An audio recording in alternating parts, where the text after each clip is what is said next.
Welcome to Passion Time. I'm Patricia Gras. I'm here with Dr. Mila McManus, and she is a board-certified family physician.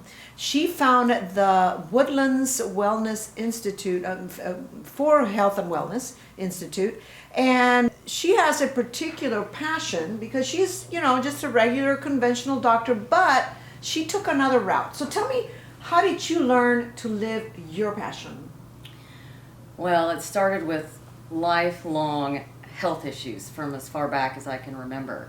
So I thought, well, I'm going to go to medical school and I'm going to learn how to fix myself. Oh, good. And fix others while I'm at it. Why wouldn't Sure.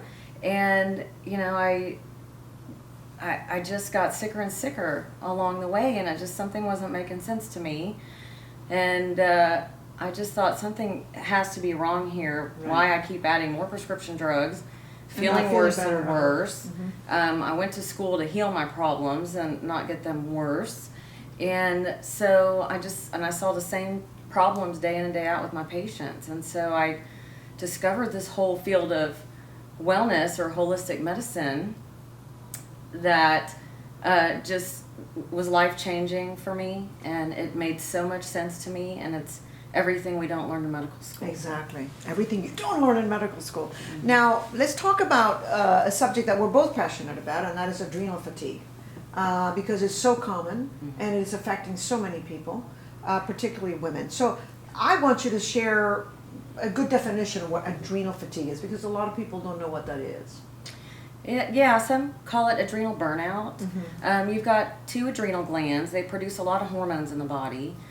They react to stress, and there's a lot of reasons why your adrenals can get stressed out. So things that are burdens on your adrenal glands include, skipping meals, sleep deprivation, food sensitivities, nutritional deficiencies, toxic burden in the body.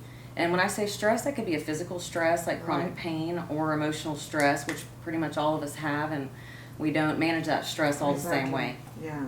And why is it, and we mentioned that you're a regular conventional doctor, why is it not recognized so much by conventional medicine? Well, unfortunately, it's ingrained in us in training that if we don't learn it in medical school, it either isn't valid or doesn't exist. Mm-hmm. And I'm here to say it's just not all in the books. And, there's no medical school textbook chapter called adrenal fatigue. Exactly. There Right. are the extremes of adrenal function that all doctors know and can tell you, which are Addison's disease and Cushing's disease, Right. which are extremes. Which are extremes, right, Mhm. right. And this is sort of a condition that has a lot of symptoms. We talked about how it's a clinical diagnosis, correct? Yes. So we say that as a symptom-based diagnosis. We're relying on symptoms and your history that really tell us the story, because we can't rely on blood tests to give us the answers that we need.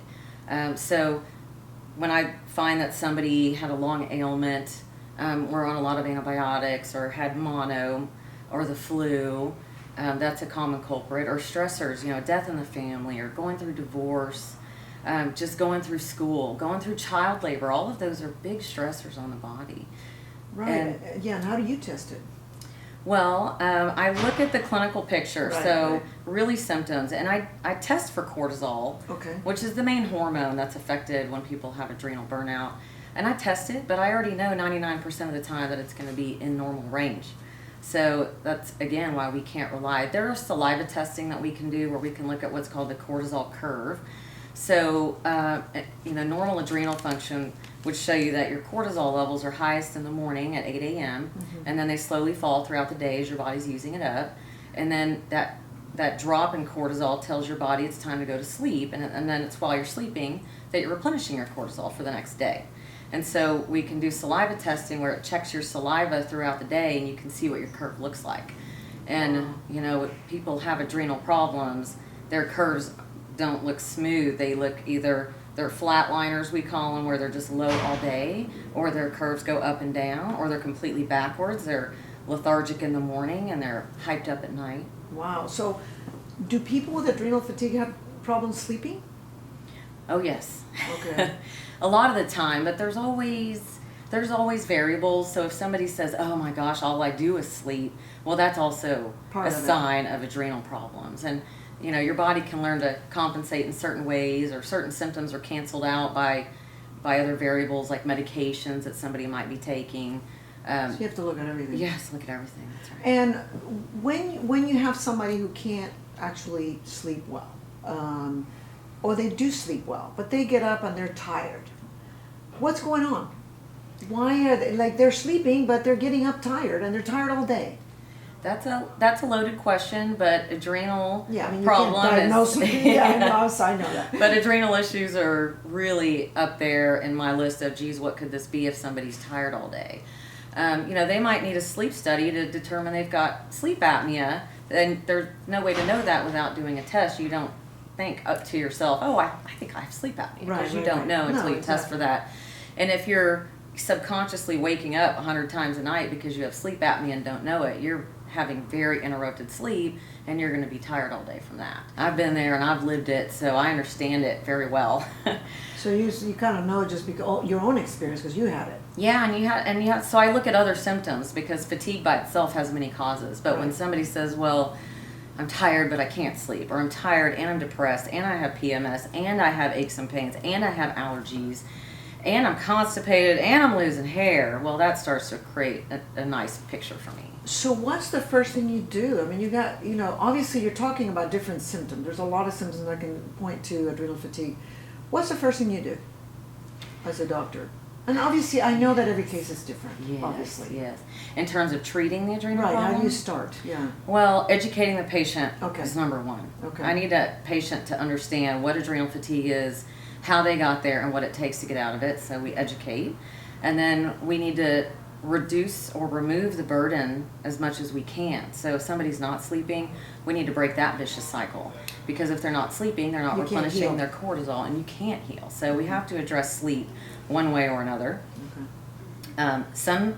We have to address stressors. I can't take your stressors away. Can't take my stressors away. Right. So we have to learn how to manage those stressors. Whether for someone it's yoga, another person it's deep breathing exercises, another person it might be just locking themselves in a closet for 5 minutes a day to be left alone. Right. Yes. Yeah, I know about that. And then nutrition is critical to healing. So there's a lot of nutrition counseling in my practice, and teaching people how to eat real food. We need to remove the toxins and the chemicals from the diet, and that's a huge burden. And that has to do with processed foods, right? You take it out. You say, hey, if you want to get better, you can't eat processed foods, right? Mm-hmm. Yeah.